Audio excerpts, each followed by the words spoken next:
is.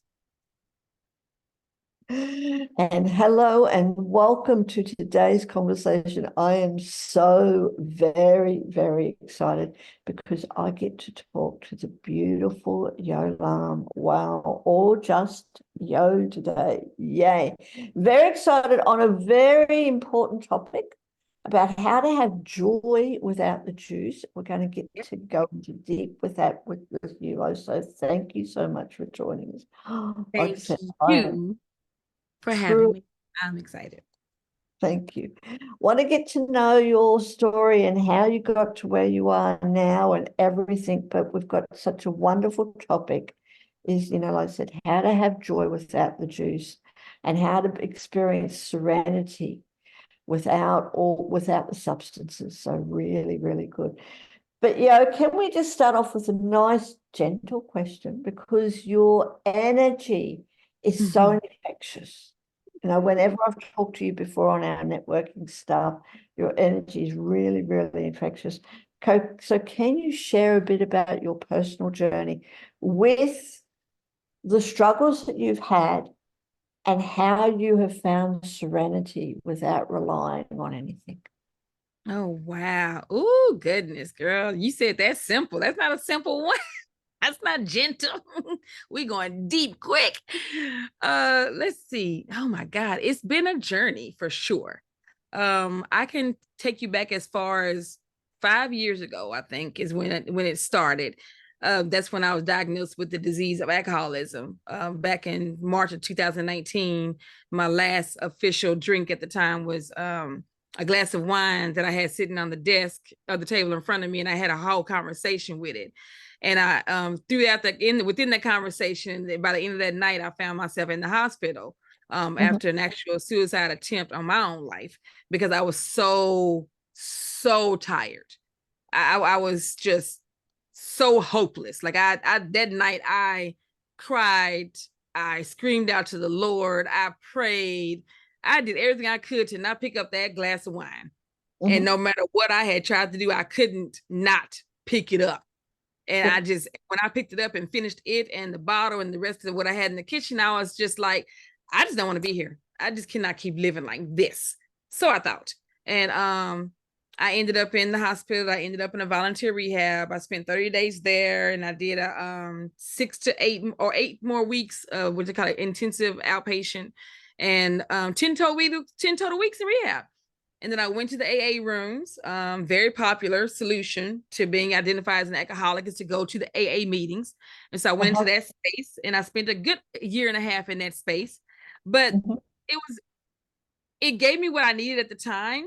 But the more time I spent into it, I no longer was getting what I needed from it. It Yes. kept I kept still being in that space of negativity, so to speak, this ickiness, this identification with saying I'm an alcoholic and what came with that. I just didn't resonate with me anymore. So I started trying to seek other ways to maintain my sobriety that wasn't a meeting and that wasn't telling me that I was powerless, that wasn't making me feel the way I felt. And so fast forward even then to COVID year, which was a year later, I found myself furloughed from working at a gym and I started looking into coaching. Like, you know what? I think I want to be a life coach. And as I was going through that and starting to work with other people, there's a lot of things that I realized didn't belong to me. A lot of my choices, a lot of the way I was living wasn't mine. It came from somewhere else.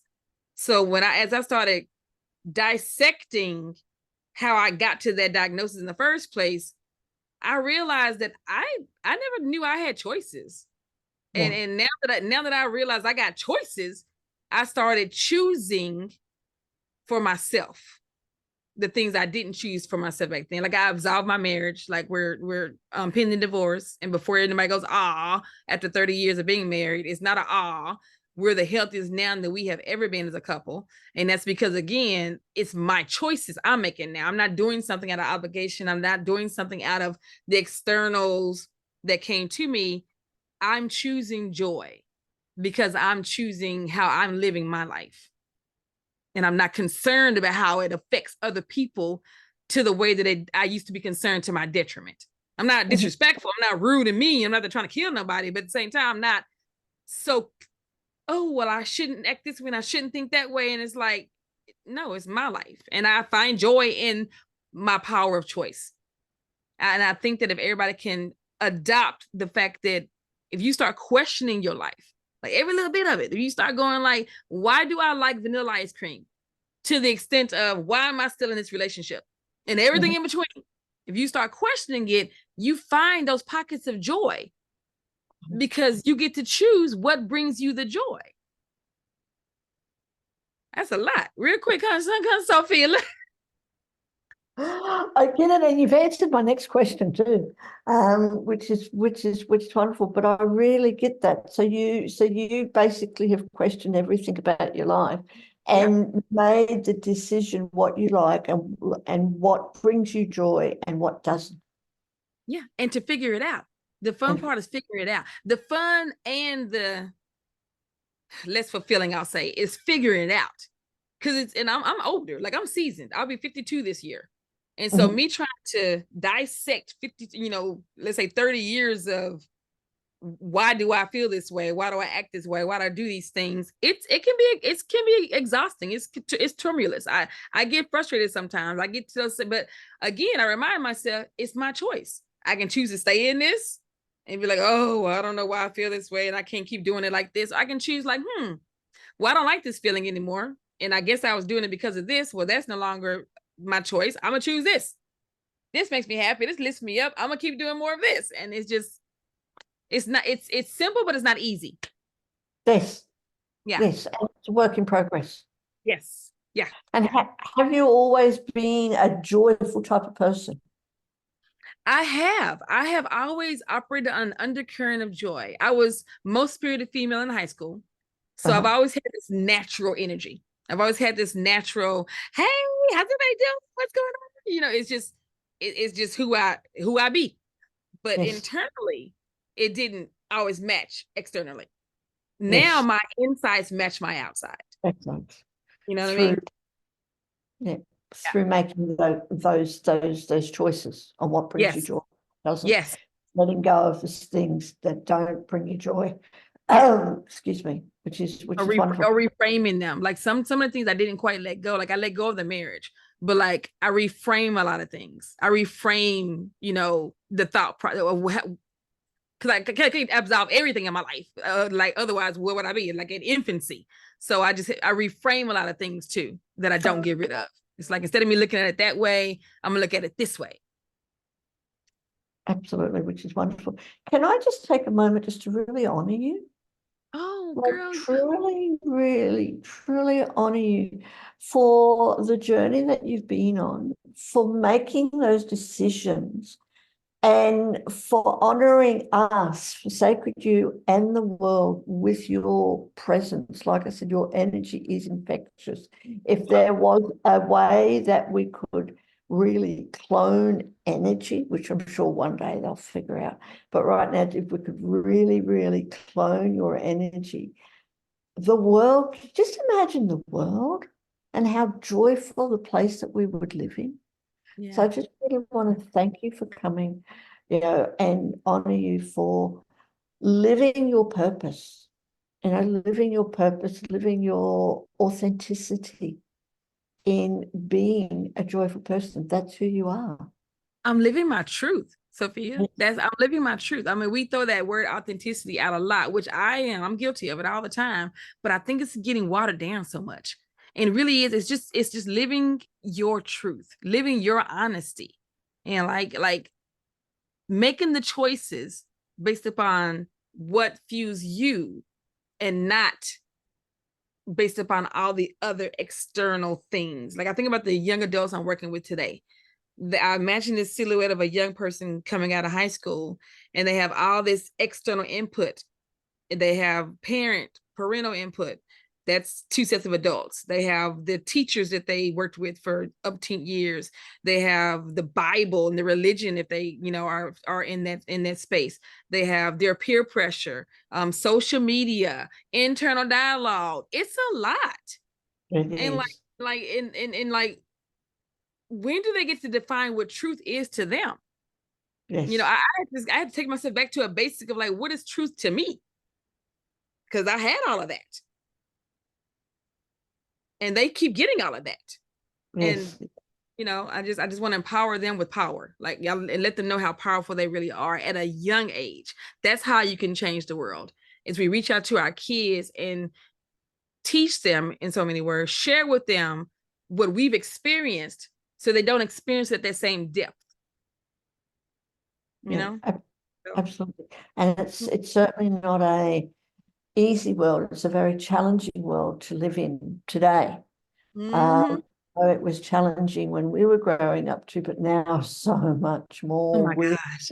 social Oh media and everything yeah, else. Oh my God. yeah, I yeah. would not like to be growing up in today's world. Me either. It's a minefield. And so tell us more about what you do. Tell us more about be yourself every day. And, tell us about that. And how does be yourself every day equip teens, young adults with the tools for self-discovery? Oh, I love that question. Be yourself every day came from just that, me talking about this authenticity. I want this authentic life I wanted to have. And I was having a conversation with my business coach, and I was like, I just want people to just be themselves. Just be yourself. And she's like, that's it. Be yourself. I'm like, yeah, and just like, every day. So that's how it came. Like, be yourself every day. And then I had to say, what does that look like for me? And as I said earlier, when I was diagnosed with that disease and I found myself in rehab and I started trying to figure out how I got to that space of not wanting to live, of using this substance and this liquid to feel me, you know, both ways, feel me in all the leads, emotionally, physically, so just feel me. And so as I dissected my life, I realized that the alcohol was the most recent of addictions. Prior to that was my definition of success, because I'm very degreed. I have 3 associate degrees, a bachelor's, 2 masters. I started doctoral. I'm very degreed academically. Prior to that, my addiction was how active I was in my children's lives. I was PTA president. I was homeroom mom. I was coaching my son's basketball team. Prior to that was my high school years. And when I reached back and realized I haven't really made choices for myself as early as I can remember, which was high school. And so I said, well, if I felt that way at 18, 19 years old, and it led me to here, I should focus on prevention versus intervention. And so I work with the young adults who remind me of me, those high achieving students who are on paper, everything looks amazing. We're on the honor roll, we're class officers, we are in mentor programs, we're getting scholarships, we're starting things, we're filling our life up a lot of FILL, and never taking the time to FEEL. So when I finally started feeling, the feelings I was feeling weren't good feelings. Mm-hmm. And I didn't know how to regulate that. So I fell into the unhealthy ways to cope with that. And so what Yes. I do now is I am forming a community to support young adults in that age range of 12 to 24, to teach them how to be adults in life. I taught public school for 25 years. We Mm-hmm. don't teach adulting in school. We No, we teach a don't. lot of things that the kids do not need, that when they finally get out into the real world, lost is the lack of a better way to explain it. Just like, and then remember all the input that's been coming and not knowing, do I want all of this that I've received, or just a little bit of this and a lot of that and none of that? Like, giving an opportunity to actually define themselves. So the community I've created is doing just that. It's giving them space to create their you, whoever they are, whatever that looks like to them. And it's not a cookie cutter. It's not a programmed, it's not an academic. It is literally a safe space to come in and receive whatever it is that you need or desire to create the best version of you. And it all starts with a conference. So my conference is in July, and it's called Amateur Adulting 101, Navigate Adult Life with Confidence. And all the topics are 101s. So self-care 101, dating 101, nurturing 101, lifing 101, working 101, and tribe 101. And in the midst of those breakout sessions are wealth focus, budgeting, credit and debit, investing, savings, cash flow, and money management. So the kids come to the conference and get all that little like seeds being planted. Then they come to the community to get the light and the water and the fertilizer. So that's what I'm doing to work with the youth. And I keep looking for team members that want to also support the kids and preventing them from saying, I wish I knew then what I know now. Because we understand that for generations, and we don't have to keep saying that. They can say it for a different reason because they have to go through life. It's a part of it. Trials and tribulations will come, but not to the depth that I did. You know, I want them to realize that after a year or so many months in a relationship, it's not working. It's okay to let it go. You don't have to stay in that situation for X amount of time because the world said it's the right thing to do. Or if they find themselves I'm sorry, I was about to say I lost train of thought. It'll come back to me if it's important. But basically that's it. It's just supporting them and giving them the safe space to be and to create who they are. Absolutely. I love that. And I love the whole thing. And again, I just like to thank you. Thank you for bringing this to the world. Now, your conference, that is in person? No, it's virtual. It's virtual. Online. Oh yes, it's beautiful. I'm taking the framework from my business coach in we call it the Minkyverse, this parallel universe we've created to support other entrepreneurs and people who want to personally develop and business development, taking that framework and applying it to the kids. So like after they get the conference, like after they get the tidbits of self-care, for example, now in the community, we're going to create a self-care kit. We're going to create a morning routine. We're going to create a PM routine of self-care. So it's like, let's get started at the conference. Let's delve in deeper in the community and let's continue to support each other as a part of the membership model. So that's how it works. It's wonderful. Love it. And of course, all your links and everything will be supplied with this video and in the comments. So everyone who is watching, do click on those links. Yes. And click. Can I ask you, before we finish up, can I just ask you, we haven't gone much into your whole bio, but one thing that I really picked out of it is you mentioned that you're a kind of a never meet a stranger kind of person. Yeah. Right? Yeah. How do you think building authentic connections contributes to a joyful life? And how do you go about that? I think the short answer is hashtag to my title, be yourself. Like give yourself permission to show up as you. Yes. I'm a cursor. I drop the F-bomb a lot. And so, but every time I do that, people tend to come to me and be like, oh my God, yo, I'm so glad you cussed. Like, because it gave permission for them to be okay with it. And when I show up in all of this, and you're right, my energy is a lot. And when I show up with all of this, it's like it gives them freedom to be all of whatever they are. And even if it's like, I'm like, if you're gonna be an asshole, just be you. And then everybody else adjusts accordingly if they choose to adjust. And if they're being themselves too, that's how you form those authentic relationships, because each of you are showing up authentically. You're not showing up trying to fit into each other's boxes, and what makes you feel good makes you feel good. It's like sort of the unapologetic take it or leave it, in a very but still respectful, like, so I was like, just be you. And I think the challenge for most people is you got to find out who that is. in order to step into the power of it. If you don't know who that is, it is challenging to find authentic relationships because you're not being authentic. And once you start being authentic, then the relationships are soon to follow. Because like affects like. Yeah, absolutely. Totally agree. Yeah. So can I ask you then, as we wrap up the conversation, what piece of advice or wisdom can you share for people to find their authentic self? Oh, yeah. Oh, easy. I have a simple process that not simple, but it's how I got started on this journey. I had a life coach at the time, and he challenged me to create this 10 for the win list. And I was like, well, I don't even know how to get that started, 10 for the win list.